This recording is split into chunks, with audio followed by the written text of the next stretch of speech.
আসসালামু আলাইকুম। আজকে আমরা দেখব আমাদের ইভিএনজির যে ভিপিসি গুলো থাকে এইগুলো কনফিগারেশন। সো এই যে আমি এটা গেমিং পিসি এটা ওপেন করলাম সিকিউরিটিতে, এটা দেখাচ্ছে ভিপিসি। সো এটা যদি নাম চেঞ্জ করতে চাই তার জন্য দিতে হবে সেট পিসি নেম। এই কমান্ডটা দেওয়ার পরে আমি যে নাম দিতে চাই সেই নাম আমি দিতে পারবো। এখানে গেমিং আন্ডারস্কোর পিসি এন্টার দিলাম। দেখেন আমার এই নাম কিন্তু অটোমেটিক চেঞ্জ হয়ে গেছে। এখন আমি চাচ্ছি একটা আইপি অ্যাসাইন করতে। আইপি অ্যাসাইন আমি সাপোজ চাচ্ছি যে ডিএসসিপি ভাবে আইপি নিব।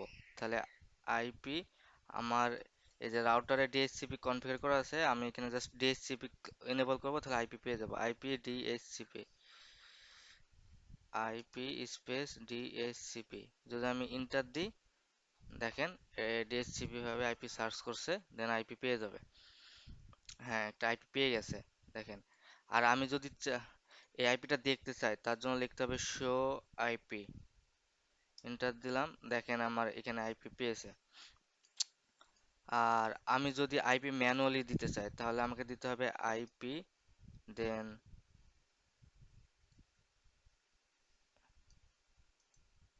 এটা, তারপরে গেটওয়ে এটা।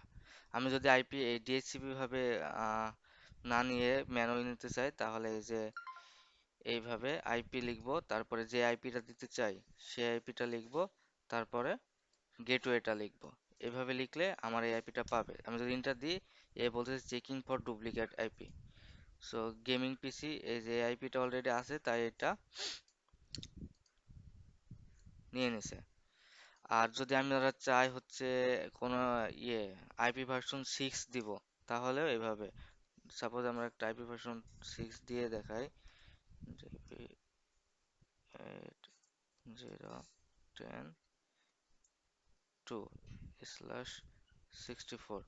আমরা এই এটা আইপি ভার্সন 6 আমরা অ্যাসাইন করি। এটা হচ্ছে গেটওয়ে, এটা আমার পিসির আইপি আর এটা আমার গেটওয়ে আইপি। আমি যদি এখন এটা এন্টার দিই, দেখেন পিসির আইপি পেয়ে গেছে এটা। এখন আমি যদি শো আইপি দিই, আমার এটা দেখাবে না, বাট আইপি ভার্সন 6 এটা পেয়ে গেছে। আমি যদি আবার পিং দিতে চাই, সাপোজ পিং দিয়ে আমার আইপি ভার্সন 6 তো রাউটারে কনফিগার করা নাই, এই জন্য পাবে না। আমি যদি পিং দিতে চাই এটা, দেখেন পিং পাচ্ছে। সো ভিপিসি, ইভেন যে ভিপিসি তে অনেকে আইপি কনফিগার করতে পারে না, নেম দিতে পারে না, পিং দিতে পারে না, যার জন্য এই ভিডিওটা ক্রিয়েট করলাম। ধন্যবাদ।